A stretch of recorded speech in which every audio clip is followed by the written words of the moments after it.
삶에 여러 가지 이슈와 토픽들이 있지만 그 모든 것들이 주님을 예배하는 것보다 우선되지 않게 하시고 우리를 이곳 가운데 부르고 또 나오게 하신 하나님의 그 온전한 뜻과 그 섭리를 깨닫는 예배가 되게 하여 주시옵소서.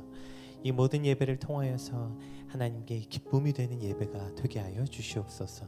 감사합니다. 예수님 이름으로 기도드립니다. 아멘. 네, 명절 연휴 가운데도 예배 자리 나오신 여러분 주님의 이름으로 환영하고 축복합니다. 조금 지났지만 그래도 한번 인사해 볼까요? 새해 복 많이 받으세요. 네, 새해 복 많이 받으세요. 세뱃돈 받았어? 좋겠네. 세뱃돈을 받지 않는 순간부터 명절이 더 이상 즐겁지 않았던 것 같아요. 네, 그래도 즐거워서 다행이에요. 네. 오늘 우리에게 주신 하나님의 말씀 한번 같이 살펴볼게요. 요한복음 3장 14절에서 16절. 우리 3절밖에 되지 않으니까요. 한 목소리로 함께 읽겠습니다. 요한복음 3장 14절에서 16절 말씀 함께 읽겠습니다. 시작. 모세가 광야에서 뱀을 든 것 같이 인자도 들려야 하리니 이는 그를 믿는 자마다 영생을 얻게 하려 하심이니라. 하나님이 세상을 이처럼 사랑하사 독생자를 주셨으니 이는 그를 믿는 자마다 멸망하지 않고 영생을 얻게 하려 하심이라. 아멘. 여러분 그 인지부조화라는 말 혹시 들어보셨나요? 특별히 이제 아마 설에 많이 경험하게 돼요. 인지부조화가 뭐냐면 이거 먹으면 살찌는데 하는데 먹는 거예요. 우리가 전을 먹으면 살이 찔 걸 알지만 그 부치는 전에서 손을 멈출 수 없는 게 인지부조화죠. 이 밤에 치킨을 시키면 안 되지만 나의 핸드폰이 배면을 이제 뒤지고 있는 이 상황이 인지부조화. 그러니까 내가 인지했지만 그것이 실제 행동으로 일치되지 않는 이것을 이제 인지부조화라고 해요. 자, 이것이 일치되지 않으면 어떻게 되냐? 어떻게 될까요? 왜곡해요, 왜곡. 자, 지금 이 시간에 치킨을 시키면 살이 찐다. 안 된다 알지만 배면을 열면 그 다음에 왜곡이 일어나죠. 어떤 왜곡? 행복하게 먹으면 0칼로리다. 이런 왜곡이 일어나요. 혹은 설에 이렇게 먹으면 살찌는데 분명히 안 되는데 하면서도 그걸 먹으면서 야 그래 이 먹는 게 가정의 평화를 위해서 좋다 하고 그냥 먹는 거죠. 운동하면 건강이 좋은 거 다 알죠. 근데 그것을 실제로 행동하는 건 쉽지가 않아요. 그래서 내 신념과 행동 사이에 일어나는 간극, 이것을 인지부조화라고 합니다. 자신이 믿고 있는 것과 실제 행동이 일치하지 않을 때 느끼는 심리적 불편함, 이것이 바로 인지부조화라고 불러요. 그럼 이제 내 인식과 행동이 일치되지 않아서는 불편함이니까 이걸 해결하려면 그 간극을 좁혀야 되겠죠. 그럼 가장 정석적인 방법은 뭐예요? 자, 운동하면 건강이 좋다. 그럼 이 간극을 메우려면 뭘 하면 돼요? 운동을 하면 돼요. 운동을 하면 이제 이걸 내가 인지했다면 귀찮지만 날씨가 춥지만 그래도 옷을 주섬주섬 입고 영차 이러면서 운동을 하러 가면 이 인지부조화를 해결할 수 있죠. 자, 또 다른 방법이 있어요. 반대쪽 극단으로 가면 돼요. 어떻게 하면 될까요? 그렇지. 그러니까 건강하면 운동하면 건강하다. 그럼 나는 그냥 건강 안 해도 된다.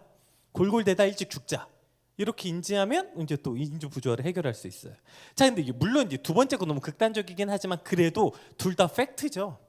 네, 운동하면 건강하다. 그러니까 운동하자. 운동 안 하면 건강하지 않다. 골골대다 죽자. 이 둘 다 팩트에 기반하고 있어요.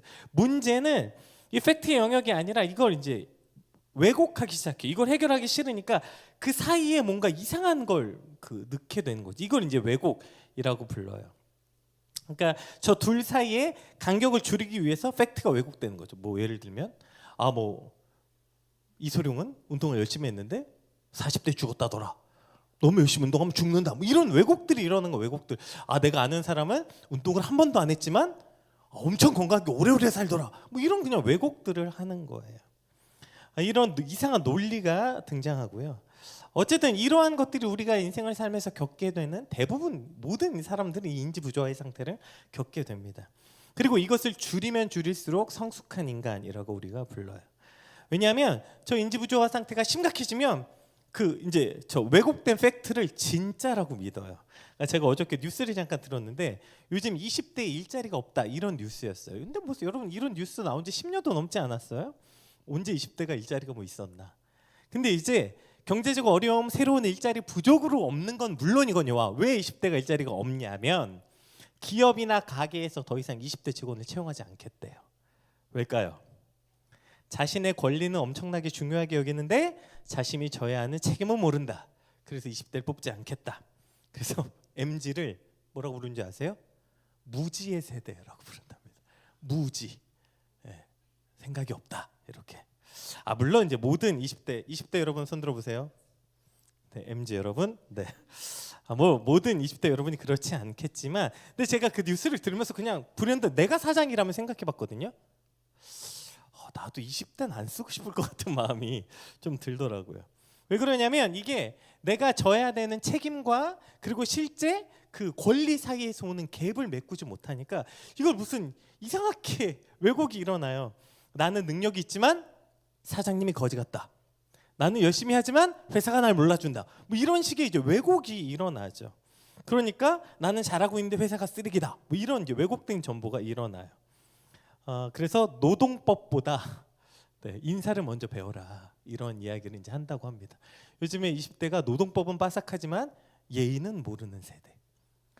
저는 여러분이 MZ 여러분, 크리스찬 MZ 여러분, 노동법보다 인사 먼저 배우게 되시길 주님으로 축복합니다. 여러분 회사 가서 성경책 꺼내놓고 CCM 틀고 이런다고 그리스도인 되는 거 아니고요.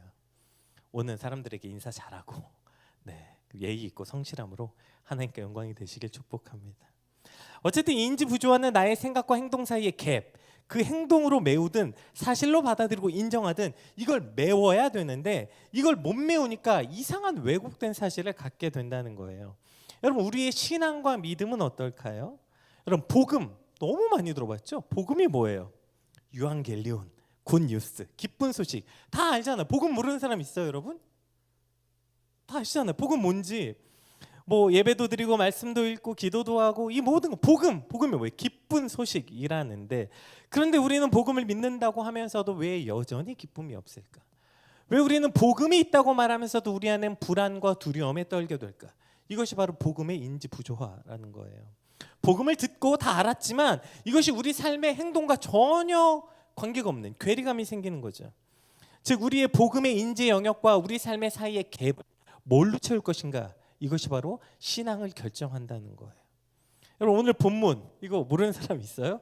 이거 뭐 요한복음 3장 16절 이거 모르는 사람 없잖아요. 성경을 그 휴롬 같은 데 넣고 짜서 한 절이 나오면 요한복음 3장 16절에 나온다. 뭐 이런 얘기가 있을 만큼 성경 전체의 뭐 요약이다, 뭐 핵심이다, 에키스다, 뭐 다 알잖아요, 다.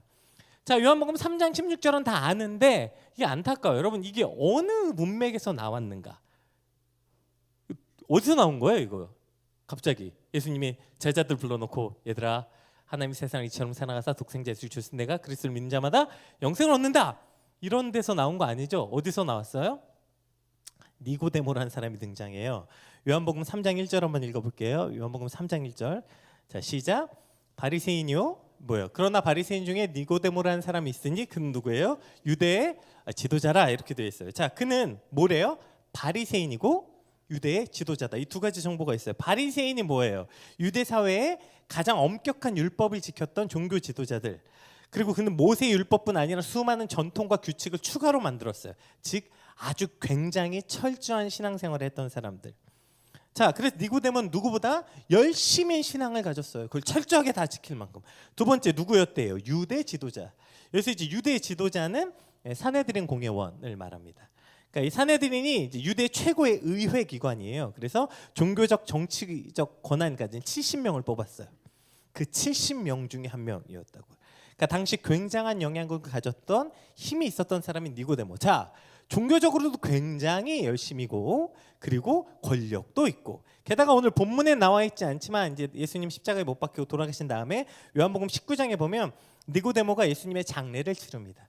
그래서 아무도 찾아가지 않는데 가서 예수님의 시신을 십자가에 받아다가 자신을 위해서 이제 자신이 원래 쓰려고 했던 굴에 예수님을 이제 장사하고, 거기에 이런 표현이 나와요. 그 모략과 침향 100리트라를 준비했다. 이 100리트라가 30kg거든요. 여러분 당시 모략과 유황의 30kg는 지금 금의 가치보다 훨씬 더. 여러분 금 30kg가 얼마겠어요? 어마어마하겠죠. 그러니까 이건 일반 사람이 감당할 수 있는 양의 재물이 아니에요. 그러면 니고데모 어떤 사람이다? 신앙적으로 열심히 있는 바리새인이었고 그는 유대 의회 기관이었던 산헤드린 공회원, 아주 높은 사람이었고 게다가 부자야. 부러우세요? 다 가졌죠. 다 가졌어요. 그렇게 다 가졌어. 신앙적으로도 열심히 한 많은 사람들이 선생님, 바리새인은 우리가 랍비라고 부르는 랍비, 선생님이라고 불렸던 사람이었고 그는 아주 큰 권력도 가졌고 부자였어요. 그런 니고데모가 예수님을 찾아와요. 우리 요한복음 3장 2절 한번 같이 읽어볼까요? 3장 2절 시작.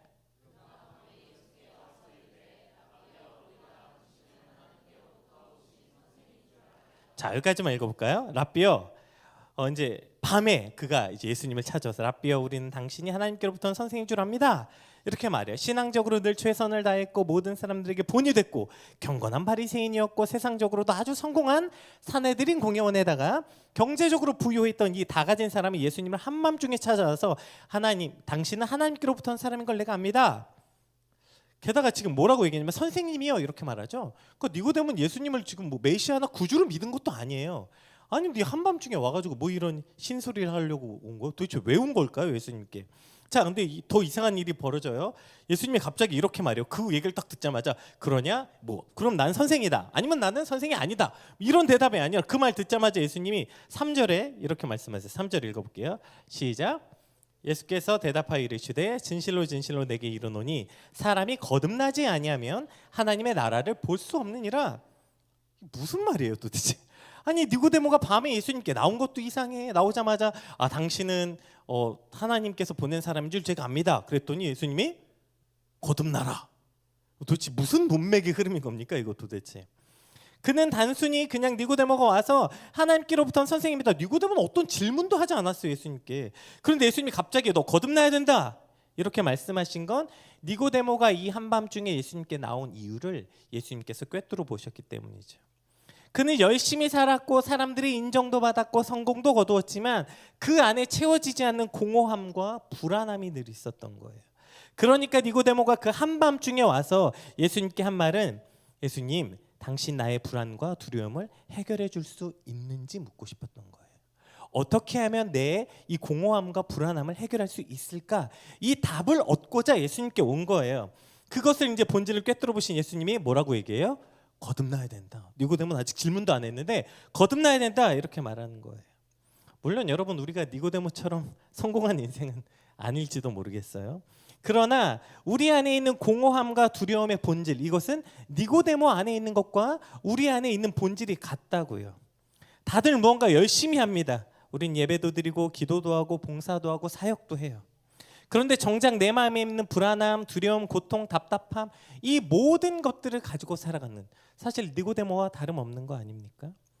뭐 교회 일뿐 아니라 회사 일도 열심히 하고 가정에서도 열심히 해요. 그렇게 뭔가 열심히 하는데도 불구하고 우리 안에 채워지지 않는 공허함이 있다고요. 그럼 그걸 아까 말했죠. 인지 부조화가 생각과 행동의 사이의 갭을 무엇으로 메꾸는가? 거기에 자꾸 열심으로 메우려고 해요. 그 갭을 우리의 생각과 왜 불안하지? 더 열심히 하면 되겠다. 내가 지금 잘 살고 있는데 왜 이렇게 계속 뭔가 마음이 두렵고 공허하지? 더 열심히 살면 돼. 열심으로 그걸 갖다 메우려고 해요. 아니면 어떤 성과, 열심히 했는데 난 성과가 없구나. 오케이, 그러면 좀 성과를 내보자. 자격증을 따보자. 인정을 받아보자. 어떤 성과로 메워요. 아니면 뭐 얼마를 모아보자. 돈으로, 직업으로, 아니면 연애를 해보자. 결혼을 해보자. 뭔가 사람으로 이 어떠한 것들로 그 갭을 메우려고 해요. 그러나 오늘 예수님께서는 이렇게 말씀하시는 거예요. 그 공간, 그 인지 부조화의 갭을 오로지 복음으로만 메울 수 있다는 거예요. 그 갭이 왜 생겼냐면 복음의 부재다 이렇게 얘기하시는 거죠. 나의 생각과 행동 사이의 부조화를 메울 수 있는 것, 그것이 바로 복음인데 그 복음이 없기 때문에 그 공간에다 열심도 넣어보고 성과도 넣어보고 성공도 넣어보고 아무리 집어넣어봤자 밤이 되면 공허하고 불안해서 이렇게 예수님께 나올 수밖에 없는 니고데모나 오늘 그래서 이 자리에 나온 우리나 똑같은 모습이라는 것이죠. 그런 니고데모에게 예수님께서 거듭나야 된다 이렇게 말씀하세요. 그랬더니 니고데모가 뭐라고 하냐면 요한복음 3장 4절 한번 읽어볼게요. 시작. 니고데모가 이르되 사람이 늙으면 어떻게 날 수 있사옵나이까? 두 번째 모태에 들어갔다가 날 수 있사옵나이까? 아니 내가 이미 태어났는데 어떻게 거듭납니까? 다시 뭐 엄마 뱃속에 들어갔다 다시 나와요? 여러분 이게 복음의 인지 부조화예요. 지금 이거 들으면서 뭐 안 이상하세요? 여러분 복음 다 알지 않으세요? 복음 모르는 사람이 어디 있어요? 복음이 뭐예요? 은혜로 구원받았다, 행위로 구원받지 않았다. 우리 로마서 3장 28절 한번 읽어볼게요. 시작. 그러므로 사람이 의롭다 하심을 얻는 것은 율법의 행위에 있지 않고 믿음으로 되는 줄 우리가 인정하노라. 우리 에베소서도 말씀도 볼게요. 너희가 그 은혜를 인하여 믿음으로 말미암아 구원을 얻었나니 이것이 너희에게서 난 것이 아니요 하나님의 선물이라. 행위에서 난 것이 아니니 이는 누구든지 자랑하지 못하게 하려 함이라. 믿으시죠? 여러분 이게 복음인 거 다 알잖아요. 내 노력, 내 행위, 내가 열심히 해서 구원받은 거 아니고 이거 다 행위에 있지 않고 믿음으로 되는 거 우리 다 알아요. 다 알아. 복음을 분명히 인지했다고. 복음이 무엇인지. 문제는 그걸 머리로 인지했지만 행동 사이에 갭이 있는 거예요. 이걸 안다고 말하면서 우리는 늘 정작 뭘 하려고 하는 거예요. 뭘 해서 이걸 해결하려고 하는 거예요. 예수님이 너 그거 아니야, 너 열심히 해서 안 돼, 거듭나야 돼. 그랬더니 제일 먼저 반응이 뭐예요? 그럼 거듭나려면 내가 뭘 해야 됩니까? 라고 물어보는 거예요. 여전히 니고데모는 내가 뭘 해야 된다고 생각해요. 내가 그럼 뭘 해야 됩니까? 내가 엄마 뱃속에 들어가야 됩니까? 내가 하는 것에 관심이 있는 거예요. 그 답이 오늘 본문이에요. 여러분 이 문맥 속에서 오늘 요한복음 3장 14절부터 16절이 답으로 나온 거예요. 14절 15절 읽어볼게요. 시작. 모세가 광야에서 뱀을 든 것 같이 인자도 들려야 하느니 이는 그를 믿는 자마다 영생을 얻게 하려 하심이니라. 아멘. 거듭나는 건 네가 뭘 해서 되는 게 아니라는 거예요. 뭐 해야 된대요? 내가 하는 거다. 내가. 그럼 어떻게 해요? 내가 엄마 뱃속으로 들어가야 돼요? 아니, 너 말고 내가 하는 거예요. 거듭남은 우리가 뭘 해야 거듭나는 게 아니라 예수 그리스도께서 뭘 하셔야 거듭난다고요. 네가 아니라 내가 어떻게 해야 돼? 들려야.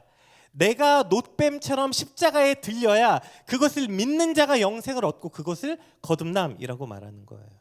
여러분 이게 복음이에요. 내가 누구냐에 따라서 저와 여러분이 정의되는 게 아니에요. 예수님이 누구신지에 따라 정의되는 사람, 그것이 바로 그리스도인이라고요. 그게 복음이라고요. 근데 내가 복음을 안 돼. 그치, 맞아. 복음은 그치, 내 행위가 아니라 믿음으로 구원받았지. 그리스도께서 하시는 거지. 열심히 안 돼. 그러나 이걸 안다고 말하지만 실제 내 삶 가운데서는 이 인지 부조화가 일어나는 거예요.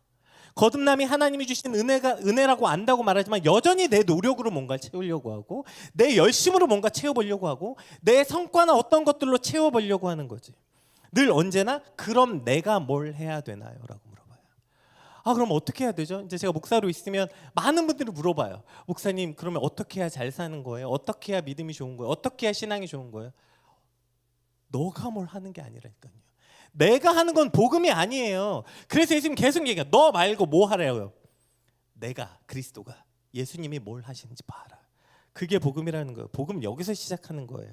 내가 무엇을 해서 살아나는 것이 아니라 내가 더 열심히 신앙생활해서 살아나는 것이 아니다. 뭐래요? 그저 십자가를 바라보는 거. 뭐래요? 내가 십자가에 달리면 너는 모세가 광야에서 놋뱀을 쳐다보며 살았던 것처럼 십자가에 들리신 예수 그리스도를 바라보면 산다. 이게 복음이라고요. 근데 자꾸 뭘 넣고 싶어. 정말 저게 다예요? 진짜 아무것도 안 하고 보기만 하면 돼요? 그래도 뭐가 있겠지. 뭘 좀 더 그럼 뭐 열심히 볼까요? 아니 뭐 한눈치 팔지 말고 거기만 볼까요? 뭘 자꾸 넣고 싶어. 여러분 거기에 뭘 섞으면 복음이 아니에요. 우리 아까 다 안다고 읽었던 말씀 다시 읽어볼까요? 로마서부터 에베소서 읽어볼게요. 시작. 그러므로 사람이 의롭다 하심을 얻는 것은 율법의 행위에 있지 않고 믿음으로 되는 줄 우리가 인정하노라. 아멘. 이게 그리스도를 바라보면 구원 얻는다 이 말이에요. 에베소서 2장 8절 9절 읽어볼까요? 너희가 그 은혜를 인하여 믿음으로 말미암아 구원을 얻었나니 이것이 너희에게서 난 것이 아니오 하나님의 선물이라. 행위에서 난 것이 아니니 이는 누구든지 자랑하지 못하게 하려 함이라. 아멘. 여러분 이 말씀 믿으세요? 이게 복음이에요. 정말 오늘 우리가 간절히 소망하기는 이 밤에 내가 뭘 해야 되는지 자꾸 관심을 두는 것이 아니라 내가 뭔가 좀 잘못된 것 같아. 오케이, 내일부터 좀 열심히 살아볼까? 내일부터 좀 성경을 읽어볼까? 내가 뭘 해볼까가 아니라 그리스도께서 뭘 하셨는지 그분께 우리의 온 마음과 신경을 쏟아내는 것. 여러분 이것이 바로 복음의 출발이라고요. 자, 이 문맥 속에서 그 유명한 대망의 요한복음 3장 16절이 등장해요. 읽어볼게요. 시작. 하나님이 세상을 이처럼 사랑하사 독생자를 주셨으니 이는 그를 믿는 자마다 멸망하지 않고 영생을 얻게 하려 하심이라. 아멘. 복음이 뭐냐면 하나님이 이 세상을 사랑하셨다라는 선언으로 시작합니다. 그래서 이처럼이 뭐예요? 이처럼. 그래서 여러분 말씀드려, 여러분 성경이 궁금하면 성경을 어떻게 봐야 돼요? 앞 구절을 보고, 그래 뒤에가 안 돼요? 그럼 그 한 장을 보고, 그 안 되면 그 복음서 전체를 보고 이렇게 봐야지. 요거 자꾸 이렇게 보니까 이상한 말 하는 거예요. 앞에 써 있잖아요. 요한복음 3장 14절. 이처럼이 뭐예요? 읽어볼게요. 시작. 모세가 광야에서 뱀을 든 것 같이 인자도 들려야 하겠다, 이렇게 얘기해요. 자, 예수님은 니고데모에게 구약의 한 사건을 인용해요. 그것을 통해서 하나님의 사랑이 뭔지를 보여주는데, 이게 민수기 21장의 놋뱀 사건이에요. 우리 민수기 21장 4절 5절 한번 같이 읽어볼게요. 시작. 백성이 후르산에서 진행하여 홍해 길로 좋아요. 백성의 마음이 상하니라. 백성이 하나님과 모세를 향하여 원망하되 어찌하여 우리를 애굽에서 인도하여 내어 이 광야에서 죽게 하는가. 이곳에는 먹을 것도 없고 물도 없도다 하며 우리 마음이 이 하찮은 음식을 신어하노라 하며. 자, 종으로 살던 이들을 이끌어 주셨어요. 400년간 종으로 살던 애들을 데리고 나왔어. 그리고 이제 그들이 먹을 게 없다 그래서 심지어 만나를 내려주셨는데, 그 만나는 자기들이 노력해서 얻는 것도 아니고 그냥 자고 일어나면 내리는 거고, 게다가 이 만나는 뭐냐면 기존에 있던 양식이 아니에요. 그 이스라엘 백성들을 위해서 하나님이 정말 그 전후에 이런 게 없을 만큼 새롭게 만드신 어떤 물질. 그래서 만나의 이름이 뭐예요? 뜻이 이게 뭐냐 이런 뜻이에요. 만나가 무슨 뜻이냐면 이게 뭐냐, 이게 만나야. 몰라 이게 뭔지. 근데 신기한 음식을 하나님이 만들어 주셨는데, 창조해 주셨는데, 이들이 뭐래요? 이 음식을 하찮은 음식을 싫어한다. 야, 뭐 이런 인간들이 있나 싶지 않아요? 이 배은망덕한 것들. 이런 배은망덕한 인간들을 위해서 하나님이 어떻게 하셨냐면 놋뱀을 이 배은망덕해서 이것 때문에, 이들 불평하는 것 때문에 이제 불뱀이 나와서 이스라엘 백성들을 뭅니다. 그래서 불뱀이 물린 사람들이 이제 막 다 병에 죽어가요. 아마 바로 직사했던 건 아닌 것 같아. 놋뱀을 보면 다시 살겠다는 걸 보니까 아마 물려서 독이 퍼져가는 동안 이스라엘 백성들이 계속 죽어갔나 봐요. 그때 뭐라고 말씀하시면 하나님이 놋으로 뱀을 만들어 장대에 달래요. 그 다음에 어떻게 하래요? 갈아 마시래? 요단강에 몸을 7번 씻으래? 그냥 쳐다보면서 한다, 이렇게 하신 거예요. 그 뱀 하나 걸어놓고 그거 쳐다보면서 한다는 거예요. 오늘 사실 이 배은망덕한 이 이스라엘 백성이나 우리랑 뭐 전혀 다르지 않지 않아요? 정말 밥 먹은 듯이 은혜는 까먹고 불평과 불만을 쏟아내고 하나님이 주신 귀한 걸 귀한 것으로 여기지 못하고 하찮게 여기는 이 정말 배은망덕한 그 이스라엘 백성이나 오늘 우리나 뭐가 달라요?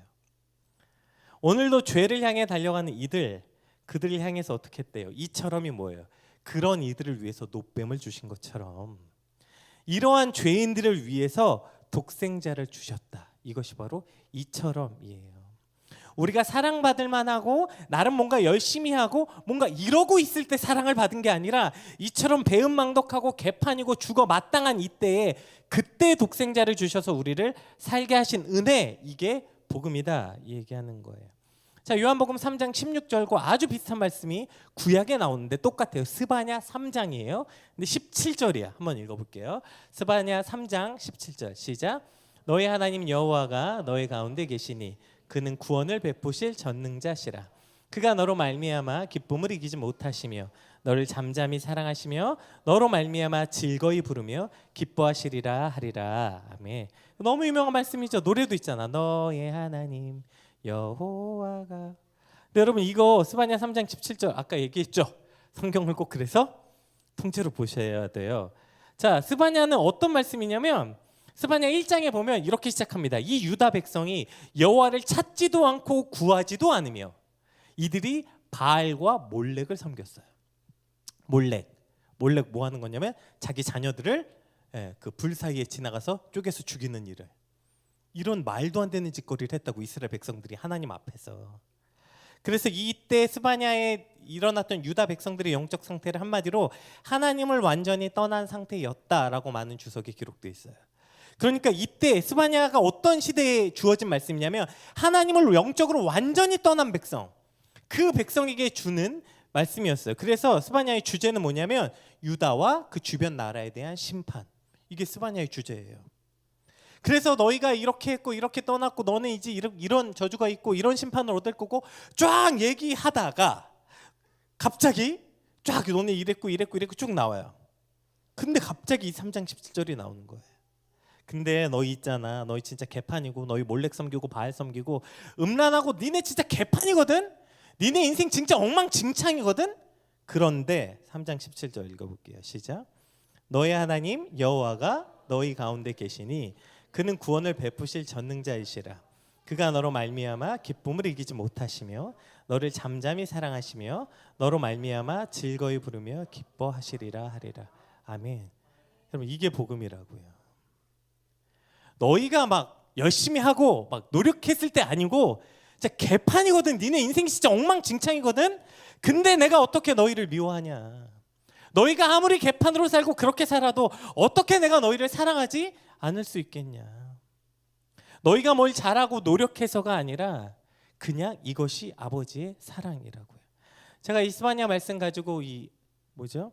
갓난 애기 얘기 많이 들어드리잖아요. 그럼 애기가 태어나서 하는 게 뭐가 있어요?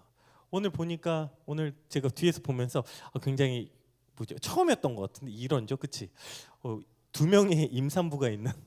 네, 지금 예배가 오늘 오지 않았지만 지금 PK 3명의 임산부가 있는데 어쨌든 뭐 이런 지금 어떤 생각이 들더라고요. 그럼 이제 아기가 갓 태어나면 걔가 하는 게 뭐가 있어요? 뭐해? 아기가 태어나면 먹고 자고 싸고 울고 다야. 여러분 근데도 부모가 그 아이를 사랑하는 건 뭐예요? 오케이, 이 새끼 이거 잘 키워가지고 나중에 크면 이거 나한테 효도하겠지. 이거 잘 크면 나중에 보답하겠지. 내가 지금 여기다 쏟아 부으면 야 이거 나중에 내 노후를 이 녀석이 책임지겠지.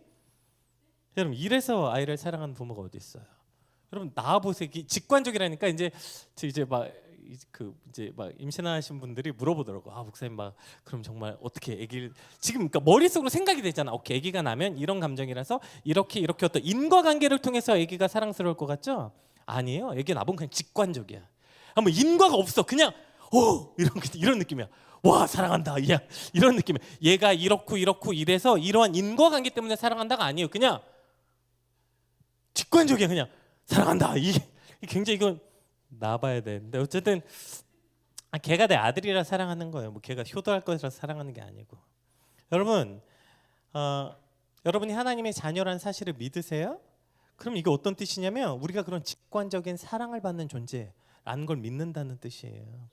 근데 여러분 제가 PK 사역하면서 너무 안타까운 게 이런 거야.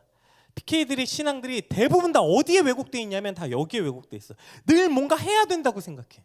열심히 해야 된다고 생각해. 지나가다가 발에 돌이 걸리면 무슨 생각해요? 나 뭐 죄 졌나? 뭐 맨날 무슨 죄를 졌길래 발에 돌이 걸려. 네가 안 쳐다본 거지. 이게 나중에 더 확장되면요 인생을 살다가도 그래. 갑자기 불행이 닥치고 갑자기 어떤 내 인생에 생각지 못한 어떤 고통이 찾아오면 나 뭐 죄 졌나? 나 뭔가 열심히 안 했나? 그때 아빠가 뭐 하라 그랬는데 내가 불순종해서 그런가? 내가 뭔가 하나님 그때 하라 그랬는데 안 해서 그런가?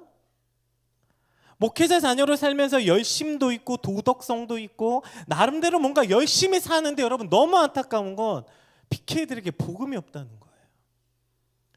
여러분이 다 알아. 이 복음의 인지 부조화 때문에 복음이 없어. 실제로 알아 머리로는. 근데 실제로 그 복음 때문에 기쁨을 누리지도 못하고 그 복음 때문에 내가 정말 이 세상 어떤 것과도 두렵지 않은 이 담대함을 누리지도 못하고 늘 그냥 거기에 쫓겨서 뭔가 더 열심히 살아야지. 뭔가 나 잘못하고 있는 것 같은데 뭔가 그럼 더 열심히 해야지.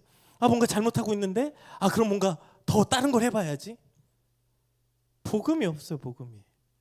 자꾸 거기다가 뭘 열심과 노력을 갈아 넣으려고 하니까 해결이 안 나요. 여러분 복음은 완전히 다른 카테고리예요. 복음을 그렇게 많이 들었는데 여러분보다 사실 복음 많이 듣는 사람이 어디 있어요? 근데 이 인지 부조화의 상태가 우리의 신앙을 가장 크게 병들게 한다는 거예요. 제가 여러 개를 생각해 봤어. 왜 그럴까? 아빠가 여러분 죄 지면 자꾸 팔 잘린 사람 간증 보여줘서 그런가? 뭔지 알아? 담배 피면 폐암 걸린 사람 간증 보여주고 술 먹으면 막 다리 잘린 사람 간증 보여주고 이래서 그런가. 사실 그게 아니더라도 이런 게 있는 것 같아. 부모의 입장으로선 그냥 목회자로서 사랑하는 마음과 자녀가 잘 되긴 마음이 섞이다 보니까 여기에서 늘 문제가 발생하는 것 같아. 아빠도 강단에선 예수님이 최고라고 말하고 뒤에 가서 성적표 가져가라고 말할 수밖에 없는 어떤 인간의 연약함이 있을 수밖에 없죠. 근데 거기서 우리가 어릴 때 자꾸 이 인지 부조화가 계속 늘어나 계속. 우리가 신앙생활을 오래 하면 오래 할수록 복음이 깊어지고 의미 있어야 되는데 근데 그냥 익숙해만 져. 복음 알지. 그러나 이 복음으로서 우리 삶이 전혀 출발하지 않는 거예요. 여러분, 오늘 우리에게 필요한 건 열심이 아니에요. 복음입니다. 아멘. 여러분, 이게 우리의 출발점이에요. 여러분, 열심히 안 살아서 잘못되고 있는 게 아니에요. 여러분, 지금 열심히 안 살아서 공허한 게 아니에요. 열심히 안 살아서 두려운 게 아니라고요. 오케이, 더 열심히 살아야지. 여러분, 내가 뭘 잘못하고 있어서가 이런 게 아니에요. 복음이 없기 때문이에요. 이 하나님의 사랑과 은혜로부터 출발해야 되는 거예요. 이 명절 연휴에 왜 여러분 이 예배까지 나오셨어요? 여기 뭐 오려고 진짜 얼마나 다들 열심히 하고 그 시골에서 오느라고 막 고생하고 얼마나 열심을 다했겠어요. 그런데 여러분 여기 와서 하나님을 사랑하시고 뭔가 하나님을 귀하게 여기는 게 아니라 우리가 뭔가 여기서 하나님을 막 사랑하고 내가 정말 하나님께 내 열정을 쏟아내고 그래 내가 그 어려움을 뚫고 여기까지 왔으니까 하나님 날 기뻐하시겠지? 아니에요, 여러분. 여러분이 그 열심을 뚫고 와서 하나님 기뻐하시는 게 아니라고요. 여러분이 정말 거지같이 살다 여기 왔어도 그 가운데서 선포되는 게 뭐예요?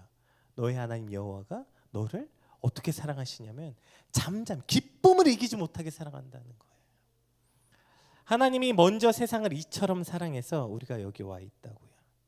왜 우리가 믿음이 있다고 말하면서 늘 불안하고 두렵냐면 왜 늘 어둡고 고통에 잠기냐면 내가 하나님을 얼마나 사랑하나라고 질문하니까 답이 안 나오는 거예요.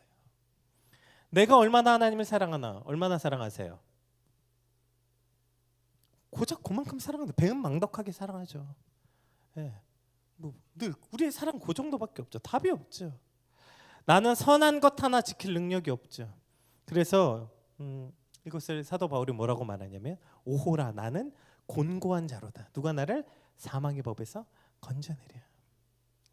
그러나 이 복음을 발견하는 거예요. 하나님의 나를 얼마나 사랑하셨냐부터 시작하는 게 복음이라고요. 내가 뭘 했냐가 아니라 예수님이 날 위해 무엇을 하셨냐. 이걸 바라보는 게 복음이고요. 그래서 복음은 기쁜 소식이고 이것이 우리의 신앙의 전부가 돼야 하는 것입니다. 이 복음의 인지 부조화 상태 우리가 아까 방금 또 읽었는데 왜 또 이런 오케이 복음은 이거고 실제 내 삶은 이런데 여기에 내 노력과 열심을 집어넣어서 인지 부조화가 일어났구나.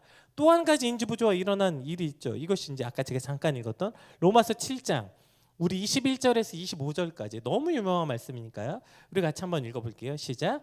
그러므로 내가 한 법을 깨달았노니 곧 선을 행하기 원하는 나에게 악이 함께 있는 것이로다. 내 속으로는 하나님의 법을 즐거워하되 내 지체 속에 한 다른 법이 내 마음의 법과 싸워 내 지체 속에 있는 죄의 법으로 나를 사로잡는 것을 본도다. 오호라 나는 곤고한 사람이로다. 이 사망의 몸에서 누가 나를 건져내랴. 우리 주 예수 그리스도로 말미암아 하나님께 감사하리로다. 그런즉 내 자신이 마음으로는 하나님의 법을 육신으로는 죄의 법을 섬기노라. 사도 바울이 뭐라고 얘기했냐면 내가 한 법을 깨달았는데 내 속에 선을 행하는 마음은 있는데 실제로 난 뭐만 행한대요? 악을 행한다는 거야, 악을. 그래서 오호라 나는 공고한 사람이다. 저는 이게 너무 좀 번역이 너무 안타까워. 이게 좀 잘못된 것 같아. 이거 좀 알아들어? 되게 멋있는 말 같지 않아? 오호라 나는 곤고한 자로다. 오호라 이게 뭐예요? 곤고하다 이게 뭐예요? 비참한 자다 이런 비참하다. 그래서 이거 그냥 직역하면 비참한 나여 이 사망에서 누가 나를 구원해 줄까 이런 의미예요. 이건 단순한 탄식이 아니라 절규예요. 완전한 절망과 좌절에서 표현하는 비명과 같은 소리가 오호라예요. 마치 깊은 구덩이에 갇혀 아무리 발버둥 쳐도 나올 수 없는 상태, 절망하며 소리치는 것 같죠. 바울은 자신의 이런 무기력함을 철저하게 하나님 앞에서 인정하면서 이 고통스러운 모순과 싸우며 절구한 거예요. 이거 뒤집어보면 이런 거 아니에요. 나는 안 된다. 나는 끝났다. 나는 아무리 해도 이 죄를 이길 수 없다. 이게 오호라 나는 공고한 자로다. 이것이 로마서 7장에 보여주는 모든 인간의 상태라고요. 나는 안 되는 인간이다. 나는 아무리 노력해도 해결할 수 없다. 그래서 바울은 절규하면서 오호라난 공고한 사람이로다. 누가 사망의 몸에서 나를 건져낼 수 있단 말이냐라고 그가 탄식하는데요. 그럼 이제 여기서 끝나면 제가 이걸 읽으면서 여기까지 오케이 알겠어. 알겠고 그래서 이제 그 제가 굉장히 감명 깊게 읽었던 책이 있는데 읽다가 중간까지 읽다 너무 열받아서 덮었던 책이 있는데 내 안에 예수님이 없다라는 아주 유명한 책이 있어요. 읽다 보면 어떤 걸 이래서 예수님이 없고 저래서 예수님이 없고 쭉 읽다 보다 보니까 그래서 계속 없대. 근데 맞아. 그 읽다 보면 맞아. 내 안에도 없어 예수님이. 찍어요. 오호라 나는 공고한 자로다. 비참한 나요. 나는 절망 가운데 이것을 이겨낼 방법이 없는 자구나. 그때 여러분 로마서 7장은 24절에서 안 끝나요. 25절 읽어볼게요. 25절 다시 한번 시작. 우리 주 예수 그리스도로 말미암아 하나님께 감사리로다. 아멘. 갑자기 누가 나를 사망에서 몸에서 건져내려 하다가 뭐래요? 우리 주 예수 그리스도로 말미암아. 이걸 발견하는 거예요 바울이. 내가 우리 주 예수 그리스도로 말미암아 하나님께 감사할 수 있는 걸 발견하는 거예요. 나는 완전히 무너진 존재라서 나는 완전히 어떤 것도 해결할 수 없는 존재인데 이 완전한 해결책이 되신 그리스도를 발견하는 거예요. 이게 복음이에요. 오호라 나는 곤고한 자로다. 이 절망의 절규 가운데서 그리스도를 발견하는 거. 여러분 이렇게 해서 사는 거예요. 우리 인생의 날마다 이렇지 않아요? 오늘 바울의 고백처럼 예수를 몇십 년 믿었는데 이제 좀 자랐나 싶었는데 돌아보면 정말 답이 없어. 목사인 저도 그런데 목사인 목사가 뭐 대단하다는 거 아니라 그래도 목사는 어떻게든 본의 아니게 타의에 의해서라도 계속 말씀 봐야 되죠. 예배 자리 계속 나와야 되죠. 계속 기도해야 되죠. 왜냐 목사 되면 기도할 일이 많아. 성도님들이 이렇게 기도 제목 주면 기도해야 될 거 아니에요. 그러니까 그렇게 예배하고 기도의 자리에 있고 말씀 보는데도 불구하고 목사여도 동일한 고백이 있어. 방법이 없어. 나는 곤고한 자예요. 죄로 완전히 망가져서 해결할 수 없는 존재구나. 시간이 지나면 괜찮아진다고요? 여러분 예수 믿은 지 20년 되고 30년 되면 내가 더 의롭고 뭔가 내가 더 율법적이고 내가 뭔가 더 도덕적인 사람이 된다고요? 그렇지 않아요. 날마다 이걸 발견해. 나는 정말 안 되는 인간이구나. 어떤 안 되는 인간이냐면 옛날엔 그냥 개망난이고 시간이 지나면 조금 세련된 개망난이가 되는구나. 아무것도 바뀌지가 않아. 왜 바뀌지가 않을까요? 그거 자꾸 나를 보니까. 근데 그 절망 가운데서 뭘 발견해요? 그리스도를 발견해야 복음이 보이는 거예요. 복음이. 근데 여러분 이게 없어요. 내가 완전히 망가진 존재라는 걸 인식을 못해. 제가 아까 인지 부조의 가장 대표적인 일이 뭐라고 했죠? 그러면 팩트를 기반해야 돼요. 오케이. 그럼 내가 먹지 말든가 아니면 아파 죽든가 이거 받아들여야 되는데 이게 중간에 무슨 0칼로리네 무슨 이런 이상한 왜곡이 일어나는 거랑 똑같아요. 자, 내가 망가진 존재라는 것과 내 인생으로만 할 수 없어서 예수 그리스도 옆에 나와야 된다는 이 사실 사이에서 이걸 어떻게 해결하냐면 그냥 물론 알지. 그러니까 복음도 안 돼. 복음도 알지. 내가 열심히 해서 되는 거 아닌 거 알지. 나 죄인인 거 알지. 이 죄인을 왜곡하는 거예요. 죄인인데 그래도 꽤 괜찮은 죄인이다. 옛날에 진짜 쓰레기 같은 죄인이었는데 그래도 이제는 좀 괜찮은 죄인이라고 착각하고 왜곡하는 거예요. 그러면 복음이 안 필요해요. 내가 어느 정도 꽤나 괜찮은 그리스도인, 내가 옛날엔 진짜 쓰레기였는데 내가 이제 변화받았다. 이렇게 생각하는 순간 더 이상 복음이 안 필요하다니까요. 우리 안에 날마다 내가 얼마나 더 죄인인지 깊게 깨달아야 그리스도 아니면 해결될 수 없는 존재인 걸 알아야 즉 완전히 망가진 상태라는 걸 자각하면 자각할수록 여러분 하나님 앞에 나올 수밖에 없는 거예요. 그것이 바로 복음이라고요. 그런 자들에게 오늘 이 말씀이 선포되는 거예요. 하나님이 세상을 이처럼 사랑하사 독생자를 주셨으니 이는 그를 믿는 자마다 멸망하지 않고 영생을 얻게 하려 하심이라.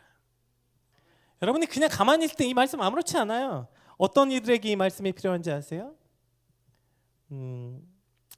그 위대한 왕 다윗이 그 가장 자기의 그 친구였고 또 든든한 오른팔이었던 장군의 아내를 강간해요. 그리고 그 여자가 임신을 합니다. 그랬더니 어떻게 하냐면 그 장군을 죽여요. 그리고 이제 이 문제를 가지고 나단 선지자가 와서 다윗을 이제 이렇게 될 것입니다. 책망합니다. 다윗이 그때부터 식음을 전폐하고 방에 들어가요. 그래서 시편에 보면 내 눈물로 침상을 띄웠다. 이런 그 얼마나 절망했겠습니까? 다윗이 와, 내가 이제 왕인데 내가 여러분 다윗의 인생이 얼마나 우여곡절 끝에 거기까지 왔습니까? 근데 이게 결론이라고? 내가 그 사울의 모든 걸 피하고 내가 양치고 골리앗을 물리치고 그 몇십 년간 도망쳐서 이제 왕이 돼서 내 인생이 여기까지 왔는데 이게 결론이야? 나는 이게 나야? 내가 살인하고 강간하고 이게 나야? 그 절망 가운데 있는 다윗에게 선포되는 게 복음이라니까요.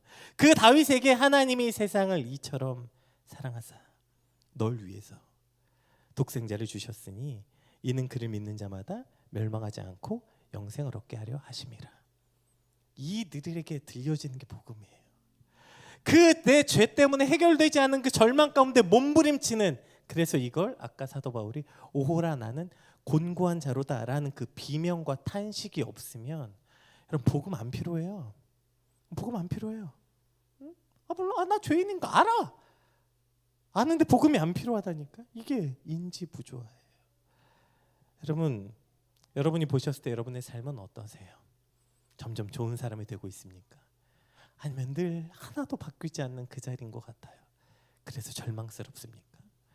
내가 예수 믿은 지 몇 년이 됐는데 왜 나는 그놈의 죄 하나도 해결하지 못할까? 왜 나는 또 똑같은 자리에서 넘어져서 또 이렇게 헤매는 걸까? 오호라 나는 공고한 자로다. 그 절망과 탄식 가운데 그들에게 그래서 복음이 필요한 거예요. 그래서 복음을 유앙겔리온, 기쁜 소식, 굿뉴스라고 부르는 거예요. 근데 이거 그냥 오케이, 나 지금 조금 모자란데 좀 더 하면 오케이, 그 정도 갈 수 있어. 여러분 죽을 때까지 복음을 이해 못해요. 복음이 안 기뻐. 그냥 마치 이걸 뭐라고 생각하냐면 전하는 자라고만 생각해. 자기가 이 복음을 가지고 이거 가가지고 전도하고 저 안 믿는 사람들에게 내가 전하고 저기 어디 오지 가가지고 전하고. 여러분 복음을 전하는 자 이전에 우리가 복음이 필요한 사람들이에요. 오늘 나에게 복음이 필요하기 때문에 준 거예요. 여러분 지금 이 설교 아마 여러분 인생 삶에서 20번은 들어보지 않았어요? 제가 지금 무슨 굉장한 성경의 놀라운 비밀을 갖고 왔습니까? 여러분 이거 사실 신앙생활 하면 솔직히 한 20-30번은 들어보지 않아요? 이 복음? 그래 맞아. 근데 여러분 정말 복음이 이씨 살고 계세요? 복음이 진짜 여러분의 삶을 움직이고 있어요? 여러분 이 복음이 없으면요 몇십 년의 신앙생활 해도 바뀌지가 않아, 변하지가 않아요. 여기서 출발하는 거예요. 여러분 인생이 망가졌다고 느껴지세요? 그러면 복음이 필요한 거예요.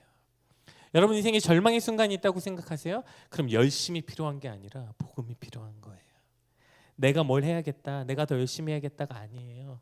여러분 죄로 넘어지셨어요? 그럼 내일부터 새벽 예배하십시오. 여러분 내일부터 금식하세요? 아니요. 금식해서 여러분이 죄에서 벗어나는 게 아니에요. 하나님이 이처럼 우리를 사랑하셨기 때문에 우리가 죄에서 벗어나는 거지. 여러분 이것이 선호가 바뀌는 순간 우리는 복음을 이해할 수 없어요. 오늘 사실 정말 인생을 살면서 정말 수십 번은 들어본 설교 아니에요. 이 복음에 대한 설교. 그런데 이 새해 특히 구정이 되면서 뭔가 이런 강력한 마음이 하나님이 제안해 주셨어요. 복음이 필요하다. 복음이 없다. 열심도 있고. 여러분 여기 오려면 얼마나 큰 열심입니까? 저 진짜 아까 뒤에 앉아 있는데 저는 그냥 이런 마음이 들더라고. 이 마지막 연휴 밤에 이 황금 같은 연휴 맨 마지막에 피곤할 텐데 좀 자고 싶을 텐데 좀 쉬고 싶을 텐데 전향반들이 여기를 왜 나왔지? 나야 목사니까 나왔는데 여러분은 왜 나왔을까? 왜 여기까지 나왔을까? 제 안에 이런 안타까움과 그런데 여러분의 그 열심 때문에 예수님이 여러분을 사랑한 게 아니에요. 여러분이 그렇게 열심히 해서 예수님이 여러분을 사랑한 게 아니라니까요. 그냥 예수님이 우리를 사랑해서 여기에 나와 있게 되길 주님의 이름으로 축복합니다. 오늘 왜 우리가 이 자리에 나와 있는지 오늘 말씀을 통해서 깨닫게 되는 밤이 되시길 주님의 이름으로 축복합니다. 우리 같이 찬양하고 기도합시다. 아까 이제 제가 결단 찬양을 이제 준비하려고 하는데 우리 현아영 간사님이 목사님 이 찬양 하신 적이 있어요?라고 물어보더라고요. 그래서 제가 없지. 왜냐하면 제가 사실 그렇게 좋아하는 찬양이 아니에요. 그런데 아까 오늘 니고데모의 질문으로부터 오늘 이게 출발했잖아요. 니고데모의 질문이 뭐였어요? 질문 뭐였어요? 어떻게 해야 내가 좀 살 수 있습니까? 말은 안 했지만 본질이었잖아. 그때 예수님의 답이 뭡니까? 거듭나야 된다. 거듭나야 된다. 그걸 영어로 하면 born again. 거듭나야 된다. born again. 다시 태어나야 된다. 어떻게 다시 태어나요? 나 뭐 해야 되는데? 얼마나 열심히 돼야 되는데? 그럼 날 죽일까요? 오케이, 내 욕망을 죽이고 욕심을 내려놓겠습니다. 결단하고. 여러분 이렇게 born again 되는 거 아니에요. born again 어떻게 돼요? 예수 그리스도를 바라보는 거. 십자가에 달려 죽으신 그리스도를 바라보는 거. 내가 아무것도 할 수 있는 게 없어서 여러분 불뱀한테 물리면 죽는 게 결정된 사람들이잖아요. 그래서 절망 가운데 어떻게 하지? 나 어떻게 해야 되지? 내 인생이 내 삶이 마음대로 될 수 있는 게 하나도 없어서 나같이 완전히 망가진 인생이 어떻게 해야 되지? 그렇게 절망할 때 그거 보라는 거 그냥 보는 거예요. 여러분 그게 거듭나는 것입니다. 오늘 우리 같이 찬양하면서 하나님 거듭나는 밤이 되게 하여 주시옵소서. 내 열심과 노력이 아니라 그리스도 안에 다시 태어나게 해 주십시오. 우리 같이 소망하며 같이 찬양하겠습니다.